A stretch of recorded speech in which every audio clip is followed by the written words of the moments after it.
Personal question है actually. जैसे किसी ने अपनी पास्ट लाइफ में बहुत कुछ एक्सपीरियंस किया होता है, लाइक जो किसी से शेयर नहीं कर सकते, उसको मैं कैसे इग्नोर करूँ, यानी उसको चीज़ को मैं पीछे छोड़ के आगे जाना भी चाहती हूँ बट वो नहीं हो पाता है।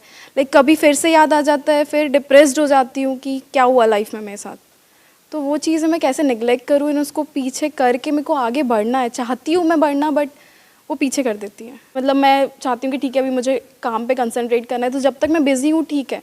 तो लोग 24 आवर्स तो नहीं रह सकते ना, मैं सोने भी जाती हूँ तो वो चीज़ें याद आती है और फिर नींद नहीं आती है। हाँ, नींद नहीं आती है। Please have a seat. Emotional pain है, वो जाता नहीं है, वो बार बार रह रह करके जैसे ही याद आता है उसके साथ में जो भी कुछ हुआ था उस टाइम पे, जो आपने एक्सपीरियंस किया था, तो वो सारी फीलिंग्स, वो सारी सेंसेशंस, वो सारे इमोशंस ट्रिगर हो जाते हैं। फिर हमको ये नहीं पता है कि वहां से बाहर कैसे आना है। हमको पता है कि वहां से बाहर कैसे आना है। और सर उससे रिलेटेड फियर्स भी होने लगते हैं आगे फ्यूचर में भी। हाँ, उससे रिलेटेड फियर्स भी होने लग जाते हैं, रिग्रेट होने लग जाता है कि मैंने ऐसा क्यों किया, अगर मैं ऐसा नहीं करती तो शायद ये नहीं होता, या उसने मेरे साथ ऐसा क्यों किया। ऐसे ऐसे थॉट्स आते हैं माइंड में। तो अब इसका क्या सोल्यूशन है? इनका जो प्रॉब्लम है वो सेम सबका प्रॉब्लम है। वो पास की जो चीज़ें है वो हमें पीछे खींचती है, लेकिन मैंने थोड़ा ये किया कि मैंने सब भूल जाने की कोशिश की, भूल जाना है। तो ये भी हुआ कि जो चीज़ भूल जाना है वो बोलते हैं वो ज़्यादा आती है, तो अभी वो हो रहा है कि भूल जाना है लेकिन वही याद आता है। जितना आप उसको भूलने की कोशिश करोगे उतना ही ज्यादा याद आएगा। तो भूलना सोल्यूशन नहीं है। क्या भागना सोल्यूशन है? जगह चेंज करना। भागना मतलब जगह चेंज करना। आप कहीं भी जाओगे पहले ये समझो कि वो मेमोरी है कहां पर, अंदर है या बाहर है? हाँ। अगर तो बाहर होती तो उससे पीछे छुड़ा सकते हो आप। कोई पर्सन है उससे आप पीछे छुड़ा सकते हो, उसको उल्टा सीधा बोलो, बोलते रहो बोलते रहो बोलते रहो, वो भी गए हो जाता है ना, अपने आप ही एक डिस्टेंस मेंटेन हो जाता है। उससे लड़ाई झगड़ा करो, उसको मारो पीटो, जो मर्जी करो, ये सब बाहर है। अंदर क्या करोगे? किसको मारोगे, किसको पीटोगे, कहां भागोगे? यहां से भाग करके आप कहीं चले भी गए, कहीं दूर भी चले गए, तब भी वो तो अंदर यहां पड़ी हुई है। और जितना भाग रहे हो वो अंदर ही अंदर और बढ़ती चली जा रही है। उसका डर आपके अंदर और बढ़ता चला जा रहा है, तभी तो भाग रहे हो। तो ये भी सोल्यूशन नहीं है। तो बचा क्या? फेस कौन कर रहा है? क्या आप उससे अलग हो? क्या वो जो मेमोरी आपके अंदर पड़ी हुई है, आपके अंदर जितनी भी मेमोरीज पड़ी हुई है, अगर वो सारी मेमोरीज में निकाल दूं तो आप हो क्या? आप कहते हो मैं डॉक्टर हूं, किस बेस पे? आपके अंदर मेडिकल फील्ड की नॉलेज पड़ी हुई है। अगर वो मेमोरी निकाल दो तो आपके नाम के आगे से डॉक्टर हट जाएगा। तो all your memories put together is you, जिसको भी आप अभी मैं बोलते हो। उसके अलावा और आपकी क्या रियलिटी है? अगर सारी मेमोरीज आपके अंदर से निकाल दी जाए, याददाश्त चली जाए, तो आप क्या बोलोगे? मैं आपसे पूछूंगा आप कौन हो? लैंग्वेज तक की मेमोरी निकल जाए, आप कौन हो? तो आप देखते रहोगे बजर बट्टू की तरह कि ये क्या हो रहा है, ये कुछ अजीब सी आवाजें अंदर से आ रही है, समझ ही नहीं आएगा आपको, तो कोई जवाब भी नहीं दोगे। क्या सोचोगे उसके बाद में? तो यू आर योर मेमोरी, जिसको भी आप मैं बोल रहे हो, you are not different from it. ये बात जब हमको गहराई से समझ आ जाती है तो वहां पर कुछ करने को नहीं रह जाता है। And this struggle of being free from memory comes to an end. आप क्या चाहते हो? मेरे अंदर से सारी बुरी मेमोरीज निकल जाए, अच्छी पड़ी रहे। अच्छी भी छोड़ने के लिए क्या हम तैयार हैं? ना जी ना, अच्छी कैसे छोड़ दें? छोड़ने का कोई तरीका भी नहीं है। तैयार भी हो तो उससे भी क्या होगा? आप कहोगे हाँ मैं तैयार हूं, निकालो जी क्या रास्ता है? नो वे जी। और मेमोरीज ही अगर आपके अंदर से निकल गई तो आप में और एक जानवर में फर्क क्या है? खाओगे पियोगे निकालोगे, खत्म। सोच नहीं सकते। You can't think without memory. So this mind, whatever you call it as mind, your thoughts, your feelings, your emotions, it is all connected to memory. अगर तो मेरी वो मेमोरीज मुझसे अलग है, चाहे अच्छी चाहे बुरी, तो मैं कुछ करूं। अगर वो मैं ही हूं, अब क्या करूं? यानी कि मैं कुछ नहीं कर सकता खुद से पीछा छुड़ाने के लिए, क्योंकि मैं ही वो मेमोरीज हूं। ये बात जब आपको गहराई से समझ आ जाएगी तो all your effort comes to an end to fight with your memory. लड़ोगे आप किससे? कोई दूसरा चाहिए ना लड़ने के लिए? लड़ने के लिए दो लोग चाहिए होते हैं, एक ही काफी है। जहां पर एक ही है वहां पर कैसे लड़ाई होगी? वहां पर डर कैसे होगा?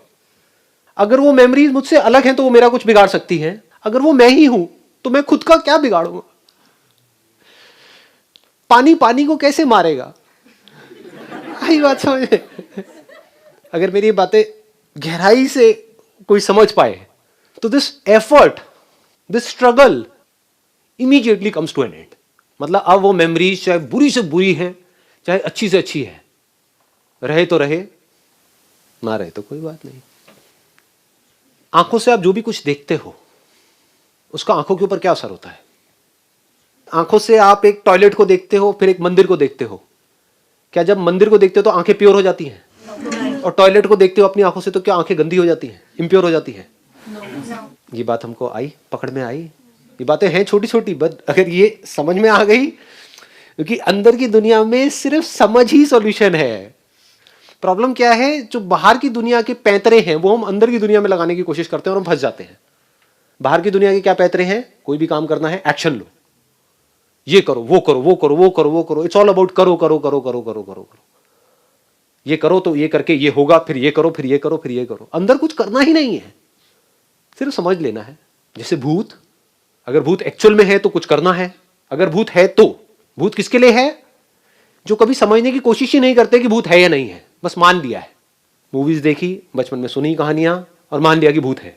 तो जिसके लिए भूत है उसको भूत दिख भी सकता है, उसके ऊपर भूत चढ़ भी सकता है, उसको भूत से फ्री होना है, कई जगह पे जाके मत्था टेकना है, बहुत कुछ करना है। लेकिन अगर कोई इस सच को देख ले कि भूत है ही नहीं, उसको क्या करना है?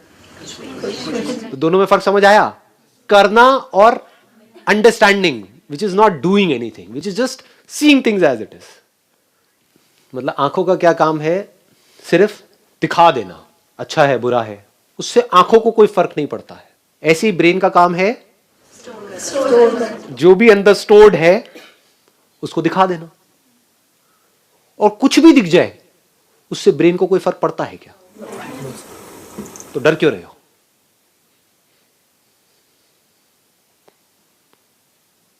इसका मतलब समझे, इसकी डेप्थ देख पाए कि आंखों से कुछ भी दिख जाए आपको डरने की जरूरत नहीं, आपकी आंखें खराब नहीं होंगी। ऐसे ही ब्रेन में किसी भी तरह की कोई भी मेमोरी स्टोर हो जाए और वो मेमोरी बार बार प्ले हो जाए, उससे ब्रेन को कोई फर्क नहीं पड़ने वाला, क्योंकि ब्रेन का काम ही यही है। अगर वो स्टोर ना हो, जो दिख रहा है आंखों से वो ब्रेन में स्टोर ना हो, इसका मतलब क्या है? कि ब्रेन हमारी ठीक काम नहीं कर रही, खराब है। तो आप सब क्या चाहते हो? अपनी ब्रेन को खराब करना चाहते हो क्या? यही तो चाहते हो आप, यही तो आपके क्वेश्चन हैं कि हम भूल जाए। अगर आप भूलने लग गए, समझ गए ना, इसको एक बीमारी बोलते हैं। तो what is illness and what is health? जिसको आप बीमारी समझ रहे हो वो बीमारी नहीं है, वो एक अच्छी हेल्थी ब्रेन की निशानी है। वो मेमोरीज अगर माइंड में प्ले हो रही है, ब्रेन में प्ले हो रही है, तो ये आपकी हेल्थ की निशानी है। इसका मतलब आपकी ब्रेन सही काम कर रही है, परफेक्ट काम कर रही है, नॉर्मल है। ये नॉर्मल है, जिसको हम एबनॉर्मल समझ रहे हैं। और उसके लिए हम दवाइयां खा रहे हैं कि वो प्ले ना हो, वो एबनॉर्मल है। बात समझ में नहीं आई? दवाई खा करके अपनी ब्रेन को डल कर रहे हैं, या दारू पी करके भूल जाने की कोशिश, यही तो होता है। और क्या होता है? तो दारू पी करके जो एक बेहोशी वाली स्टेट होती है वो नॉर्मल है, या बिना दारू पिए होश में जब आप हो और जो भी कुछ हो रहा है अंदर, वो नॉर्मल है? वो नॉर्मल है। वो नॉर्मल है। लेकिन अगर इस नॉर्मल को हम एबनॉर्मल समझे तो इस गलत समझ का क्या इलाज है? लगाओ दिमाग, कौन सी गोली खाओगे जिससे ये समझ ठीक हो जाएगी?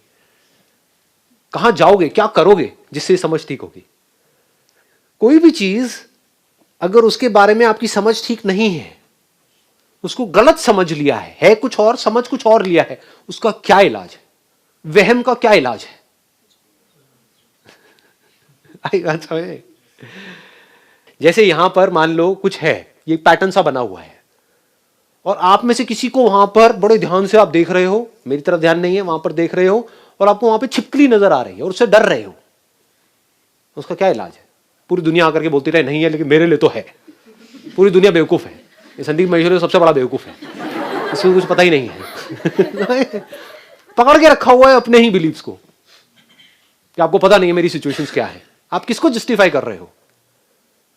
अपनी उस छिपकली को जस्टिफाई कर रहे हो जो है ही नहीं, और खुद ही दुखी हो रहे हो। जब ये हमें समझ आ जाता है, गहराई से समझ आ जाता है, तो क्या होता है, ये बॉडी अब आपके पास में एक इंस्ट्रूमेंट के जैसी आ गई है आपके हाथ में। अब आपको मजा आएगा खेलने में। अब आपको एक्चुअल में समझ आ रहा है कि किससे फर्क पड़ता है, किससे नहीं पड़ता है। यानी कि अगर एक्चुअल में कोई आपकी बॉडी को खतरा होगा तो वहां पर आप लड़ोगे भी, एक्ट भी करोगे, बहुत कुछ करोगे। ये नहीं कि बूंदों की तरह बैठे रहोगे। If there is a danger to your body because of whatever reasons, there you will take the action what is required. But जब आपको समझ आ रहा है मेरी ब्रेन में कुछ मेमोरीज प्ले हो रही है, उसमें से कुछ अच्छी है कुछ बुरी है, वहां पर किसी एक्शन की जरूरत नहीं है, क्योंकि ब्रेन अपना काम ठीक कर रही है। अब ब्रेन में मेमोरीज प्ले होना बंद हो गई, अब मेरे को डॉक्टर के पास जाना है।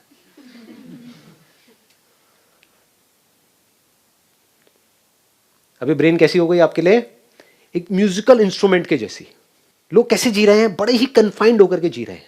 जैसे एक म्यूजिकल इंस्ट्रूमेंट है, उसकी रेंज ये है, lowest note and highest note. अच्छा म्यूजिशियन आप किसको कहोगे? जो पूरी रेंज को मास्टर कर ले या बस इतनी सी रेंज में प्ले करता रहे? यही दो कीज उसको पता है, बाकी कीज से उसको डर लगता है। हाई से भी डर लगता है, लो से भी डर लगता है। तो अगर ये ब्रेन उस म्यूजिकल इंस्ट्रूमेंट के जैसी है, तो अब इसमें जो इमोशंस ट्रिगर होते हैं, चाहे वो अच्छे हो चाहे बुरे हो, उसकी वजह से क्या होता है, पूरी बॉडी में सेंसेशंस ही तो होती हैं। तो डरने की जरूरत नहीं है, आपकी बॉडी में कैपेसिटी है, वो झेल जाएगी। आपको लगता है कि मैं सह नहीं पाऊंगा, सब सह जाते हैं। जैसे एक कपल होता है, साथ में रह रहे होते हैं, वो कहता है कि या कहती है कि मैं तुम्हारे बिना जी नहीं सकता या जी नहीं सकती। उसके बाद में दोनों में से एक गया, दूसरा मरता ही नहीं है। घर वाले वेट कर रहे हैं, कहेंगे जी आपने कहा था कि भाई मैं जी नहीं सकता, तो अब 2 साल हो गए, 5 साल, चलो ठीक है, 8-10 साल, 15 साल, 20 साल, अब तो छोड़ो। इससे क्या समझ आ रहा है? कैपेसिटी आ जाती है। आ भी नहीं जाती है, वो कैपेबिलिटी है, कहीं से आ थोड़ी रही है, होती है। मतलब वैसे ही कहानियां बना रहे होते हैं कि मैं झेल नहीं सकता हूं, मैं झेल नहीं सकती हूं। अरे आप कितना झेल सकते हो उसकी कोई हद ही नहीं है। देख लो दुनिया में जाकर के लोग क्या क्या झेल रहे हैं, at a physical level, at a mental level. हम खुद ही अपनी कैपेसिटी को अंडर एस्टिमेट कर रहे हैं, उसकी वजह से खुद ही दुखी हो रहे हैं। बड़ा अच्छा लगता है टूट जाने में और दोबारा से खड़े होने में, बड़ा अच्छा लगता है। बच्चों को भी ध्यान से देखना, छोटे छोटे बच्चे होते हैं, उनको हॉरर मूवीज में बड़ा मजा आता है। क्यों आता है? क्योंकि जब डर जाते हैं तो बॉडी कॉन्ट्रैक्ट हो जाती है, और फिर जैसे ही वो डर निकल जाता है वो एक्सपैंड हो जाता है। तो इस कॉन्ट्रैक्शन में और एक्सपेंशन में बड़ा मजा आता है। सारे जो भी आपके प्लेजर्स हैं, वो अगर उसको ध्यान से एनालाइज करोगे, वो कॉन्ट्रैक्शन और एक्सपेंशन ही है और कुछ नहीं है। एनर्जी एक जगह पर इकट्ठी हो जाती है, फिर एकदम से रिलीज हो जाती है, उसमें बड़ा मजा आता है। पूरी बॉडी में सेंसेशंस होती है। तो ऐसे हमको बड़ा मजा आता है, पहले अपने आप को ये शो करने में कि मैं टूट गया हूं, उसके बाद में मेरी वीडियो सुनते हो, कहते हो मैं स्ट्रांग हो गया हूं। ये खेल है, नौटंकियां चल रही है और कुछ नहीं है। इन नौटंकियों को वो समझ सकता है जो खुद को समझ चुका है अच्छे से। मुझे भी बड़ा मजा आता है कभी कभी नौटंकी करने में, यार मूड खराब है, बड़ा मजा आता है, आपको पता नहीं है ये। और फिर जितना खराब होता है उतना ही अच्छा भी हो जाता है। जैसे जितनी प्यास लगेगी उतना ही पानी में मजा आएगा। प्यास ही ना हो तो पानी में मजा आता है क्या? नहीं आता। तो हम क्या करते हैं, अपने आप को कॉन्ट्रैक्ट कर देते हैं, खुद ही इमेजिन करके अपने आप को गिरा देते हैं नीचे कि अब लाइफ बेकार हो गई है, लाइफ में कुछ नहीं पड़ा है। फिर एकदम से कुछ करते हैं, चल अब लाइफ में कुछ नहीं पड़ा है, चल गोवा का प्लान बनाते हैं। और गोवा जाकर के पागल ही हो जाते हैं। समझ गए ना? गोवा जाकर के आप कब पागल हो पाओगे? जब दिल्ली में आप सफोकेट हुए पड़े थे। आई बात समझ नहीं आई? जो दिल्ली में गोवा की तरह जी रहा था, उसको गोवा जाके क्या मजा आएगा? उसके लिए तो दिल्ली और गोवा बराबर है। जिसकी जिंदगी में जितना ज्यादा दुख होता है उसको उतना ही ज्यादा सुख भी होता है, उसी प्रोपोर्शन में। एक ही सिक्के के दो पहलू हैं, अलग अलग नहीं है। हम क्या कर रहे हैं, अपनी लाइफ को कन्फाइंड करते चले जा रहे हैं कि हमें दुख ना हो। इसका मतलब क्या है? इसका मतलब पकड़ पा रहे हो, देख पा रहे हो इसकी इंटेंसिटी? सुख भी नहीं होगा, लाइफ बोरिंग हो जाएगी। इसको बोरिंग लाइफ बोलते हैं। इन्हीं को मैं खच्चर बोलता हूं प्यार से। सर ये वर्ड बहुत अच्छा लगता है, क्योंकि ये वर्ड सुनते एकदम लगता है कि कोई हमको हमारे असली नाम से बुला रहा है। कोई तो है जो हमें समझा। तो अगर आप कहते हो कि मुझे दुख ना हो, यानी मेरी लाइफ में कोई ऐसी मेमोरीज ना हो जिसकी वजह से मैं बहुत दुखी हो जाऊं, तो आप किसको छोड़ रहे हो? आप उसी प्रोपोर्शन में जो सुख हो सकता है उसको भी छोड़ दिया आपने। अब वो लाइफ कैसी हो गई? एक पत्थर के जैसी, पत्थर दिल। जब मैं बात करता हूं ना अटैचमेंट की, लोग समझ ही नहीं पाते हैं। ये है ना खच्चर। वो ये समझते हैं कि हमें तो किसी के साथ में अटैच ही नहीं होना है। अरे नहीं, जुड़ जाओ तो पूरी तरह से जुड़ जाओ, और जब पूरी तरह से जुड़ोगे तो क्या होगा, वहां पर दुख भी पूरा होगा, सुख भी पूरा होगा। इसको बोलते हैं एक ऐसा दिल जो पत्थर के जैसा नहीं है। रोना आएगा तो पूरा फुट फुट के आएगा, खुशी आएगी तो पूरी आएगी। Now you are open for anything and everything. हम कह रहे हो देखता हूं कितनी बुरी मेमोरी आ सकती है, आने दो। आप खुद क्रिएट नहीं कर रहे हो। अब इसका मतलब ये नहीं है कि जाकर के अपने पति को खच्चे मारा, बहुत ही बुरी मेमोरी है, और जेल में जाकर के अपना टॉर्चर करवाया 20 साल तक, फिर बाहर आकर के कह रहे हो हाँ मैंने जी लिया जो आपने कहा। 20 साल बाद जेल से बाहर आकर के मुझे बड़ा अच्छा लग रहा है। ये नहीं, अपने आप आएगी, आनी है, इसी को लाइफ बोलते हैं। अपने आप ही फेलियर्स आएंगे, अपने आप ही प्रॉब्लम्स आएंगे, अपने आप ही बहुत कुछ होगा। आप उसको चाह नहीं रहे हो, बट होना ही है सबके साथ में। तब आप ओपन हो गए, देखता हूं क्या होता है इधर भी, और देखता हूं उधर भी क्या होता है। यानी अच्छी से अच्छी मेमोरी, अच्छी से अच्छी फीलिंग्स, अच्छी से अच्छी इमोशन। क्या होता है, वहां पर भी डर रहे होते हैं, डर लग रहा होता है नहीं होता है? किसी से जुड़ने में भी डर लगता है। अलग हो गए तो पता नहीं क्या होगा, क्या होगा, दुख होगा। जितना दुख होगा वहां पे उतना सुख भी होगा। तो जब जुड़ोगे तो पूरी तरह से जुड़ जाओगे। खेलो इस ब्रेन के साथ में, देखो इसकी possibilities, then you will get to know के इस ब्रेन को जितना आप समझते हो ना, उससे बहुत ज्यादा पॉसिबिलिटीज है। आपको इस ब्रेन में जैसे भी थॉट्स आ रहे हैं, जैसी भी फीलिंग्स आ रही हैं, जैसे भी इमोशंस आ रहे हैं, आने दो। और अब आप खेल खेल में क्या कहोगे, मुझे स्टॉप वॉच आपने ऑन करी अपने मोबाइल में और कहा कि अगले 10 मिनट तक ये जो मेरी सबसे बुरी मेमोरी है, जिससे मैं सबसे ज्यादा डर रही हूं या डर रहा हूं, इसको बनाए रखना है 10 मिनट तक। करो कोशिश। उल्टा होगा सर। आई बात पकड़ में। तो तब आपको पता लगेगा कि मैं कितनी बड़ी झूठी हूं, मैं कितना बड़ा मक्कार हूं। मैं बोलता हूं कि वो मेमोरीज जाती नहीं है, जबकि सच क्या है कि वो मेमोरीज टिकती नहीं आती तो है, टिकती नहीं है। आती है, लेकिन उसको जाने से मैं रोक नहीं सकता हूं। This is the reality. रोक के दिखा दो किसी भी मेमोरी को। 10 मिनट तक वो मेमोरी हिलनी नहीं चाहिए आपकी ब्रेन में से, पड़ी रहनी चाहिए, नहीं रह सकती। जैसे ये खेल खेलोगे आप देखोगे वो मेमोरी छूट रही है, अब आप उसको पकड़ोगे, नहीं जानी चाहिए, लेकिन वो छूटेगी। और एक बार इस तरीके से छूट गई आपकी वो मेमोरी जिससे आप सबसे ज्यादा डरते हो, तो आपके अंदर से जो भी आज की डेट में सबसे बड़ा डर है वो निकल गया हमेशा हमेशा के लिए।